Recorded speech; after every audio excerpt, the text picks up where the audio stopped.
Ladies and gentlemen, the U.S. government is spending $1 trillion every 90 days. We are in the midst of a U.S. dollar death spiral. Those who say otherwise are just plain not well informed. In case you didn't already know, our government and its fully owned and paid for mainstream media lies to us.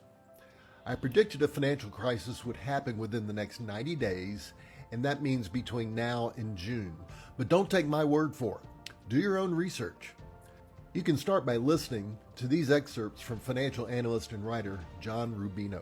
We're running crisis level deficits. So we are in kind of a death spiral where we're borrowing money to pay the interest on our debt, which raises the interest on our debt even further, and so on, with no end in sight, because we can't cut our borrowing during the next recession, and a recession is coming. So it's going to go up even further from there. So we're basically done. There's no conceivable way for the government to get anywhere near a balanced budget. In other words, nobody wants to hold the currency of a country that's this out of control financially.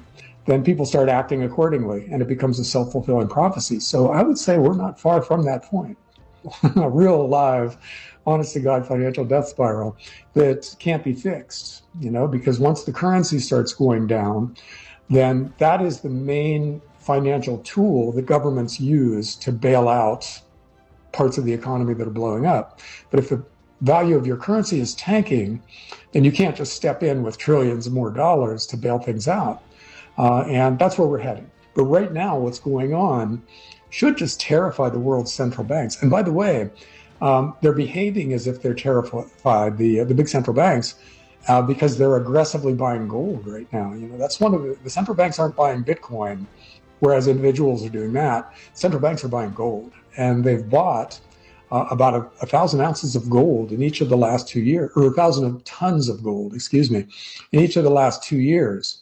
They know what's happening to their currencies better than anybody else does. So if they're buying gold with their currencies, in effect betting against their currencies, we're really close to a recession and an equities bear market here where something just blows up on us. That bank crisis or something like that. We could have a really brutal correction if we have an equities bear market that tips us into a recession. But we do not want to respond to that risk by getting out of gold and silver and Bitcoin if you own it, because those things could just rocket from here. Also, still understand that the long-term story is what it is, and that is a currency crisis that leads gold and silver to go through the roof. A currency crisis is inevitable, but now it looks imminent.